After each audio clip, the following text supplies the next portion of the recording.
This is genuinely insane. After the Detroit Pistons have found their hidden gem heading into the season, we get a huge update revealing that management not only offered this player a contract extension, but J.B. Bickerstaff spoke out on the two-way contract, which has huge implications not only going into this year's playoff, but with the update around this offered extension. There's so much happening in Detroit around this one player in particular, and you're not going to want to miss this news. Now, before we get into it, I just want to give a huge shout out to everyone watching. And if you're a part of the 98.6% watching this and you haven't hit the sub button yet, but you want to stay up to date on everything to do around Detroit basketball, make sure to go down and hit that free subscribe button. It means the world, and in return, we'll give you daily updates from all around this team in their hunt for a championship. Now let's just dive straight into this, where we know this is a team that has found some hidden gems within their system, and that of course is speaking on Jenkins. Now we're going to dive into these reports, the contract,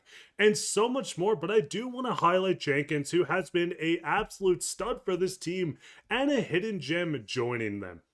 Now looking at this, the assist numbers in the 80% percentile, we can see the points 7.6 per game. Jenkins has joined this team as an actual rotation piece, which is awesome to see. 7.6 points, almost 2 rebounds, 3.5 assists, all in 16.7 minutes per game. Now with Jenkins, the big thing that he adds to a squad that needs the 3-point shooting is of course his shooting. Looking at Jenkins' numbers, we can see that he does hit at a good clip all on the court. Listen, he's a young guy. The development is going to have to pick up, of course. But looking at Jenkins from one of the corners, 62.5%, 33.3%, which is below league average, of course, but 36% just hovering below.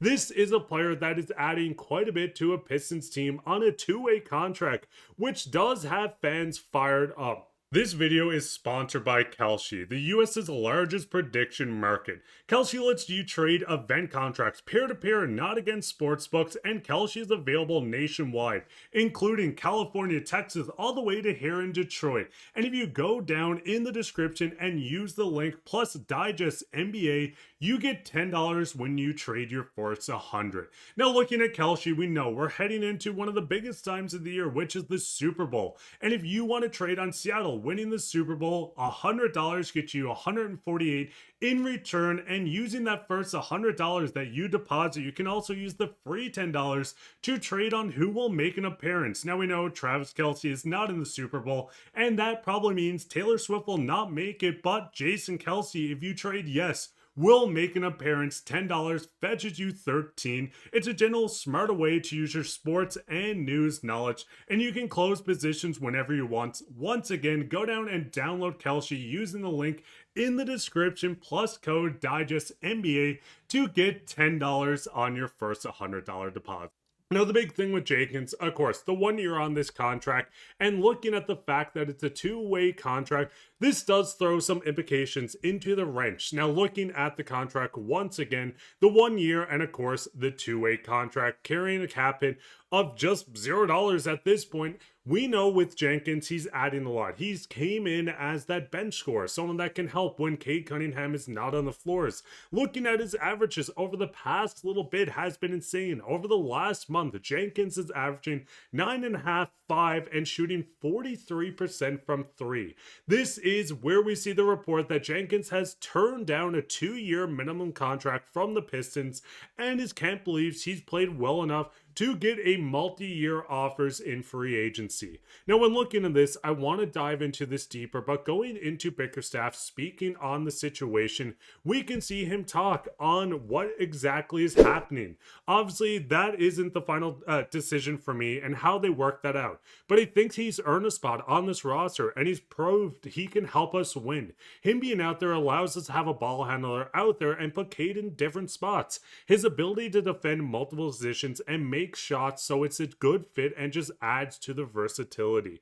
Now, the big thing with Jenkins, and looking through his game logs, I mean, looking at the last game that he did just go into, the big thing with Jenkins is he's adding that secondary ball handler when Cade Cunningham is either not on the floor or just needs that quick rest after 1 or 2 possessions. Looking at his last game, 12 points, 2 rebounds, 4 assists, of course, the 2 turnovers you don't love the most, but I mean, he got 2 steals. Maybe you call that a wash. Looking at Jenkins Jenkins 4 for 8, 1 for 2, and 3 for 3. Jenkins is a very interesting piece that, of course, is going to get converted. We've seen Bickerstaff speak on him himself and go into say, hey, he's going to be here. We don't need to worry about that. But diving into the fact that there is a real world where we don't see Jenkins on this roster after the season. Of course, in RFA, you do control the rights, but he's looking at getting a raise, and which you can't really get mad at the kid for. Jenkins turned down the 2-year minimum contract from the Pistons, and once again, diving even farther, where Mark Stein said the exact same thing. So with the Pistons offering this, it felt like hey, you're having a coming out party. We want to try to get you on a low contract as soon as we can. It makes sense for the team prep, but just going in farther and farther on just everything happening. Locking into a 2-year deal now gives the Pistons all the control. This summer, Jenkins would be an RFA, and Detroit would have its early bird rights. That should earn him more than a minimum for the next season. He'll probably stay in Detroit on the minimum, but more likely just for the rest of this season than on a 2-year deal. Then a new contract in the summer. So the big thing is, once again, you need to convert this contract, and it has to happen very soon. We know this is a guy that you can't go into a playoff series without having, yes, a young player just getting his roots in the league, but report after report just showing that he turned it down. It does show that the Pistons want to extend this guy. They would wait. They wouldn't offer this early. Of course, you offer a small contract, but at the end of the day, just going into his numbers, it's a player that's helping with the impact. We can see with the pie, 88%, 85% net rating, defensive rating, 88.